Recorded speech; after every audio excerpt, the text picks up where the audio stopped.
Sementara itu, tim SAR gabungan berhasil menemukan puing-puing pesawat hilang yang membawa 11 penumpang di kawasan Gunung Bulusaruang, Pangkep, Sulawesi Selatan. Petugas memperluas radius pencarian korban dengan menggunakan drone.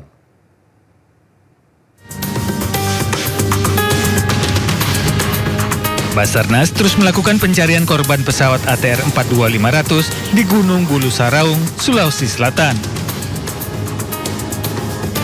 Proses pencarian dilakukan di darat dan melalui pantauan udara. Petugas juga melakukan upaya pencarian dengan drone menyisir lereng gunung. Medan yang curam menjadi kendala petugas dalam mencari korban. Komisi Nasional Keselamatan Transportasi KNKT Indonesia masih menyelidiki penyebab pasti kecelakaan pesawat ATR 42500 yang membawa 3 penumpang dari KKP dan 8 awak tersebut.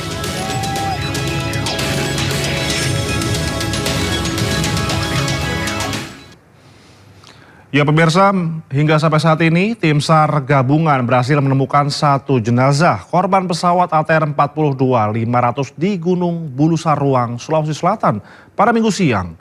Penemuan jenazah korban menjadi titik krusial dalam operasi yang telah berlangsung selama 2 hari di medan ekstrim perbatasan Maros Pangkep. Lokasi penemuan korban berada di dinding tebing dengan kemiringan ekstrim hingga 90 derajat sehingga menyulitkan proses evakuasi. Evakuasi dilakukan dengan teknik rappelling, yakni menggunakan tali dari atas tebing. Setelah berhasil ditarik dari dinding tebing, korban rencananya akan segera dibawa menuju jalur darat menuju posko Tompo Bolu. Gambarnya dari jauh saja. Hari ini ada kabar gembira bahwa tim kita selain berhasil mengevakuasi beberapa puing dari pesawat, rupanya tadi sudah saya yakinkan kepada tim yang di depan melalui komunikasi radio bahwa sudah ditemukan 1 korban. Dan sekarang sedang berupaya untuk kita evakuasi ke posko Aju di Tompo Bolu ini. Kondisi korban kami belum bisa menyampaikan di sini. Yang jelas ini butuh effort yang cukup keras karena memang kondisinya luar biasa. Dari sana disampaikan sekarang kondisinya cukup tertutup, berkabut dan medan sangat sulit. Tetapi ini tidak sesulit kalau mungkin kita akan melaksanakan perjalanan ke posko Aju di Tompo Bolu ini. Selain itu, tim SAR gabungan juga berhasil menemukan badan dan ekor pesawat ATR 42500 yang dilaporkan hilang kontak. Serpihan badan dan ekor pesawat ditemukan di lereng Gunung Bulusaruang, Kabupaten Pangkep. Lokasi penemuan badan dan ekor pesawat ATR 42500 terletak di sebelah utara puncak Gunung Bulusaruang, tepatnya di Desa Tompo Bolu, Kecamatan Boloci, Kabupaten Pangkep, Sulawesi Selatan. Namun proses menuju badan pesawat belum bisa maksimal karena kondisi medan yang terjal dan kabut yang cukup tebal. Untuk proses evakuasi, tim SAR gabungan tetap akan menggunakan jalur pendakian yang dinilai paling aman. Sebelumnya sebuah pesawat jenis ATR dilaporkan hilang kontak pada Sabtu 17 Januari 2026 sekitar pukul 13:17 WITA. Data awal menyebutkan jumlah person on board sebanyak 10 orang, terdiri dari 7 awak pesawat dan 3 penumpang.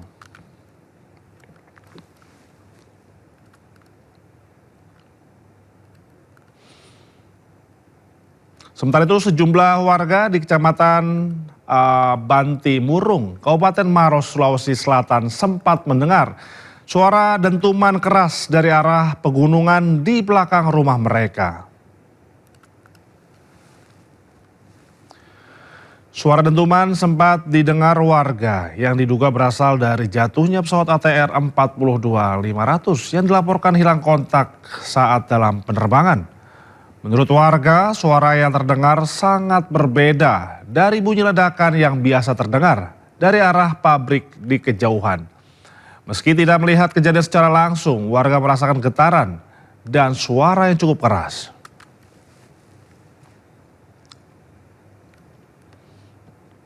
Mati, tuh. Tung. Ya, Itu suara yang tadi ya, Bu? Ya.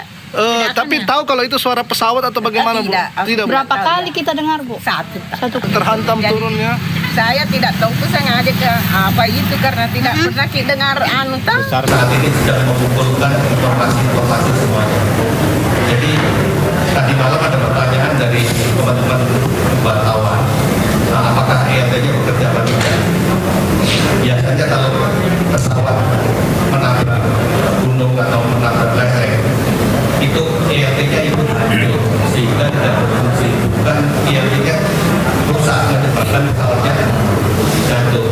Jadi mohon rekan-rekan wartawan bisa mengkoreksi dan maksudnya kalau memang masih bingung ya tolong tanyakan kepada yang paham. SAR gabungan mendirikan posko pencarian pesawat ATR 42500 yang jatuh di kaki gunung Bulu Sarung, Sulawesi Selatan. Sementara itu di Bidokes Polda Sulawesi Selatan mendirikan posko antemortem di kawasan Leang-Leang, Kabupaten Maros. Pesawat ATR 42500 milik maskapai Indonesian Air Transport dilaporkan hilang kontak saat terbang dari Yogyakarta menuju Makassar, Sulawesi Selatan. Hingga Sabtu malam, tim SAR gabungan masih belum menemukan titik pasti keberadaan pesawat yang diduga jatuh di kawasan Pegunungan Maros dan Pangkep. Hasil koordinasi posko utama di Kabupaten Maros menyebutkan pencarian yang dilakukan di wilayah Leang-Leang belum membuahkan hasil. Namun sejumlah temuan justru muncul dari wilayah Kabupaten Pangkep.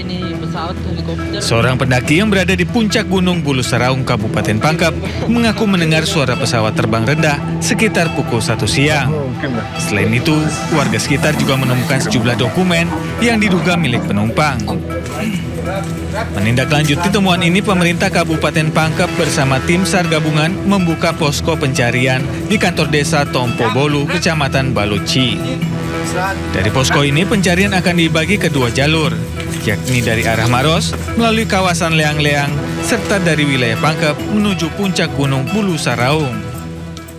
Warga sekitar menemukan ada beberapa dokumen yang diduga berasal dari pesawat karena ini merupakan dokumen-dokumen seperti yang ada di dalam pesawat itu sendiri seperti manifest, kemudian tentang operasional atau SOP prosedur dari pesawat Indonesian Air.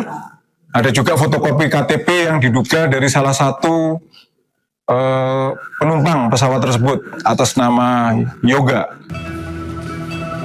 Sementara itu, Bidokes Polda Sulawesi Selatan mendirikan posko antemortem di kantor Bidokes Polda Sulsel, Jalan Kumala, Kota Makassar, Sulawesi Selatan Sabtu malam.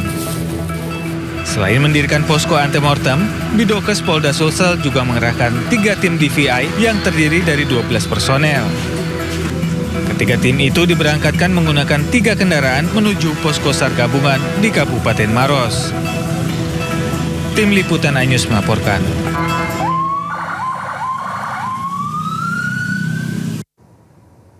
Ya pemirsa, hingga sampai saat ini banjir masih merendam kawasan Rawa Indah, Pegangsaan, Jakarta Utara. Namun anak-anak justru menikmati dengan bermain air. Berikut laporan Indira Utomo bersama juru kamera Ahmad Putra. Ya pemirsa, hujan deras yang melanda wilayah Jakarta dan sekitarnya sejak Sabtu malam memang mengakibatkan banjir semakin meluas di beberapa titik. Salah satunya di kawasan Jakarta Utara, yakni perumahan Rawa Indah. Di sekitar saya bisa dilihat memang perumahan warga ini mulai terendam banjir karena air semakin tinggi sejak malam, dan bisa dilihat di sini anak-anak ikut berenang untuk mengaliri air ke dalam gang perumahan. Dan saat ini saya akan berbincang dengan salah satu warga ataupun pemilik rumah di Rawa Indah, yakni Ibu Rini. Selamat pagi Ibu Rini. Selamat pagi Mbak. Ya, Ibu bisa diceritakan sedikit bagaimana kondisi perumahan Rawa Indah sejak malam tadi? Kondisi perumahan Rawa Indah, bukan perumahan ya Mbak, Kampung Rawa Indah itu terendam banjir mulai kemarin subuh. Jadi ceritanya itu hujannya itu dari jam 10 malam sampai jam 10 pagi itu nggak berhenti-berhenti. Nah, mulai masuk ke rumah warga itu dari jam 3 subuh, seperti itu. Kemudian untuk ketinggian airnya Bu bisa dijelaskan sedikit? Ketinggian airnya di Kampung Rawa Indah ini bervariasi ya Mbak, karena rumah warga itu kan nggak sama semua, ada yang tinggi, ada yang pendek, seperti itu. Dan apakah ada bantuan dari pemerintah setempat Bu? Kalau bantuan dari pemerintah itu mungkin makan ya dikasih terus ya Mbak. Jadi makannya itu untuk yang ngungsi-ngungsi aja gitu loh. Untuk Ibu sendiri sekarang apakah mengungsi juga atau tinggal di rumah lantai 2 Bu?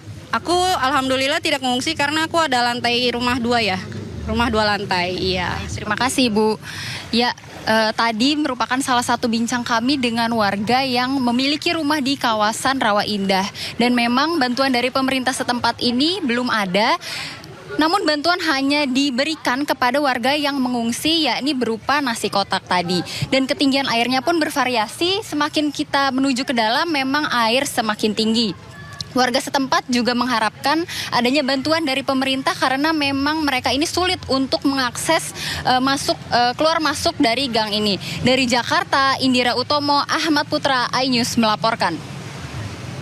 Banjir tak kunjung surut, niat kepelaminan tetap berlanjut. Pasangan pengantin warga Kapuk Pedongkelan, Cengkareng, Jakarta Barat rela menerobos banjir menuju lokasi resepsi pernikahan.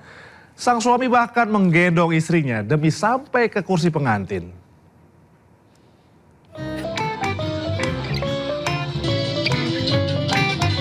Meski harus menggendong sang istri menerobos banjir, mempelai pria di Pedongkelan, Cengkareng, Jakarta Barat ini tak surut membawa istri tercintanya ke lokasi resepsi pernikahan.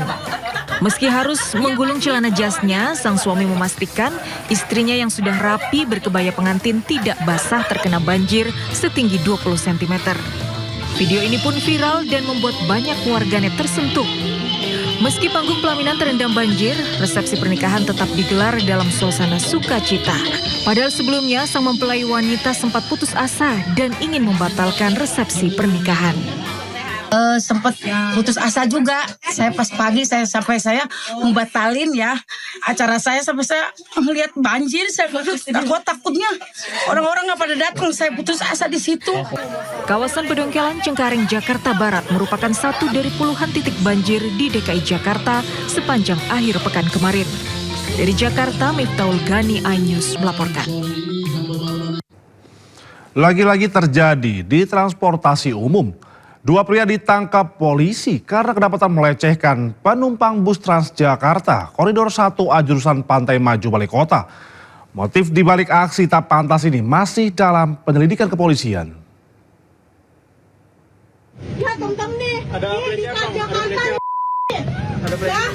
Suasana di dalam bus Transjakarta Koridor 1A jurusan Pantai Maju Balikota mendadak geger usai 2 penumpang pria berinisial H dan F kedapatan berbuat asusila. Keduanya terpergok bermasturbasi di tengah-tengah kepadatan penumpang.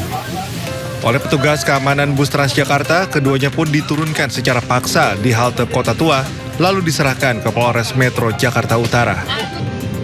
Seorang penumpang perempuan bus Transjakarta juga membuat laporan polisi agar kedua pelaku diproses hukum. Petugas kepolisian terus menggali keterangan kedua pelaku terkait motif mereka melakukan tindakan asusila di muka umum. Kedua pelaku tak mengelak dan mengaku baru 1 kali melakukan tindakan tersebut. Didapati ya, atau tangkap tangan itu melakukan aktivitas seksual ya, yang mengakibatkan berdampak ke atau ada zat yang terkena ke penumpang lainnya.